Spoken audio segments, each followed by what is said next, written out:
The forest was supposed to be peaceful, a break from the noise of the city. But now, as the last rays of sunlight filtered through the trees, I realized I'd wandered too far. The trail I'd been following was gone, swallowed by the ever-thickening forest. My breath quickened as I scanned the shadows stretching across the forest floor, a growing sense of unease settling over me. I pulled out my phone, no signal, the battery was nearly dead. Panic started to creep in, but I forced myself to stay calm. You've been in the woods before.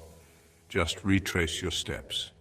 But nothing looked familiar anymore. Every tree, every rock, every twisted root seemed to blend together into a dizzying maze of darkening woods. I picked a direction and started walking, but with every step, the silence around me grew heavier, oppressive. Then I heard it, a faint rustling. I froze, listening. The sound came again, closer this time, like someone or something moving through the underbrush. My heart pounded in my chest as I scanned the trees, but there was nothing, just shadows. I quickened my pace, my feet crunching over the leaves. The rustling followed me, growing louder, more insistent. I turned sharply, hoping to catch sight of whatever was there, but again, nothing. Then came the voice, soft, barely more than a whisper. "Help me."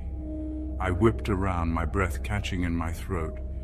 There was no one there, just the endless stretch of trees. The voice came again, closer now, almost pleading. "Help me." I broke into a run, my mind racing, fear clawing at the edges of my thoughts. That's when I saw her.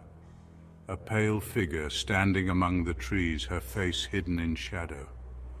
She stood still, unmoving, her presence filling the air with a coldness that seeped into my bones. "Help me," she whispered again, her voice barely audible over the deafening silence of the forest. I staggered backward, my heart racing, every instinct screaming at me to run, but my legs wouldn't move. The figure took a step forward, her feet floating just above the ground. I turned and bolted, running as fast as I could. The forest blurred around me, the trees twisting into grotesque shapes, their branches reaching out like claws. The footsteps were right behind me, relentless, closing in, and then nothing. I stopped, gasping for breath, the forest suddenly silent once more. But the figure was gone. The trees stood still, the shadows unmoving. I was alone. Or was I? I don't know how long I've been lost, but I can still hear her voice, whispering from the darkness, "Help me."